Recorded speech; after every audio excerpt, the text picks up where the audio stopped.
জুলাই গণ অভ্যুত্থানের দোষীদের যারা রক্ষার চেষ্টা করবে তারা স্বাধীনতা বিরোধী বলে মন্তব্য করেছেন বিএনপির যুগ্ম মহাসচিব রুহুল কবির রিজভী।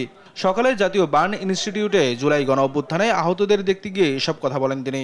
এ সময় তিনি আওয়ামী লীগের সব অপরাধের বিচারও দাবি করেন। কারো হুমকিতে এবং কারো প্রশ্রয় থেকে যারা তাকে রক্ষা করার চেষ্টা করবেন তারাও বাংলাদেশের স্বাধীনতার বিরোধী, সেই রাষ্ট্রও বাংলাদেশের সার্বভৌমত্বের বিরোধী, তারাও বাংলাদেশের জনগণের বিরুদ্ধে। এদিকে সকালে জাতীয় প্রেস ক্লাবে ন্যাশনাল পিপলস পার্টির আলোচনায় বিএনপির স্থায়ী কমিটির সদস্য ডক্টর খন্দকার মোশাররফ হোসেন বলেন, নির্বাচনের মাধ্যমে রাজনৈতিক সরকার প্রতিষ্ঠা হলেই দেশে স্থিতিশীলতা আসবে। এককভাবে একটি সরকার একটা দিন তারিখ ঠিক করে শেষ করে ফেলতে পারবে, সংস্কারকে কার্যকর করতে পারবে, এমন কিন্তু এটা স্বাভাবিক না। জাতীয় প্রেস ক্লাবের সামনে এক প্রতিবাদ সভায় বিএনপির আরেক স্থায়ী কমিটির সদস্য ডক্টর এজেডএম জাহিদ হোসেন বলেন, ভারত অতীতে ধর্মনিরপেক্ষতা নিয়ে গর্ব করলেও গত 12 বছরে তা হারিয়ে ফেলেছে।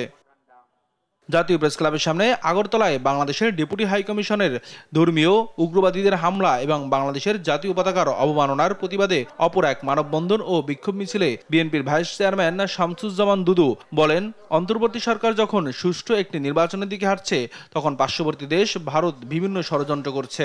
সরকারের উদ্যোগে ভালো একটি নির্বাচনের ব্যবস্থা যখন এগিয়ে যাচ্ছে, পার্শ্ববর্তী দেশ সেই নির্বাচনকে ভণ্ডুল করে যাতে গণতান্ত্রিকভাবে নির্বাচিত হয়, বিএনপি এবং আগামী দিনে যাতে সরকার গঠন করতে না পারে সেই চেষ্টা তারা চালাচ্ছে।